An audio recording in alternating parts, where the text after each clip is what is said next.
అర్థమవుతుంది అనేది మీకు చెప్తున్నాను. మరోసారి పాపులేషన్ మేనేజ్మెంట్ జరగాలని చంద్రబాబు జనాభా ఏమవసరం కూడా చేశారు.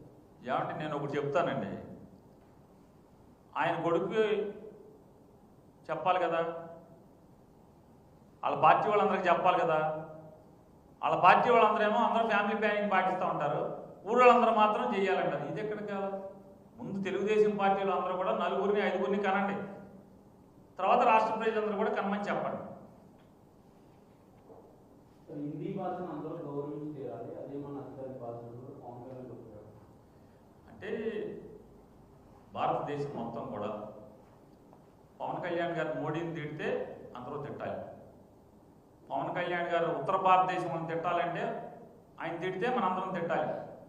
పవన్ కళ్యాణ్ గారు చంద్రబాబు నాయుడిని దొంగ అని వాళ్ళ అబ్బాయిని గజ దొంగ అని తిడితే మనం కూడా తిట్టాలి. అది నిజం అనుకోవాలి. లేదా అబ్బాయి తూచి అవన్నీ కూడా తూచి పాప మోడీ గారు అద్భుతం ఆహా ఊహా అని చెప్పి, లేదు మనందరం హిందీ నేర్చుకోవాలంటే హిందీ నేర్చేసుకోవాలి. మనందరం కూడా నారా చంద్రబాబు నాయుడు గారు ఇంకో 25 ఏళ్ళు ఉండాలంటే మనం కూడా 25 ఏళ్ళు ఉండాల్సిందే అని మనం కూడా అనుకోవాలి. రేపు 26లో చంద్రబాబు నాయుడు గారు దిగేసి లోకేష్ గారు ఎక్కేస్తే ఆహా ఊహ చేయగొట్టాలి, మనం కూడా పల్లకి మోసేయాలి. ఇది పవన్ కళ్యాణ్ గారి తంతు.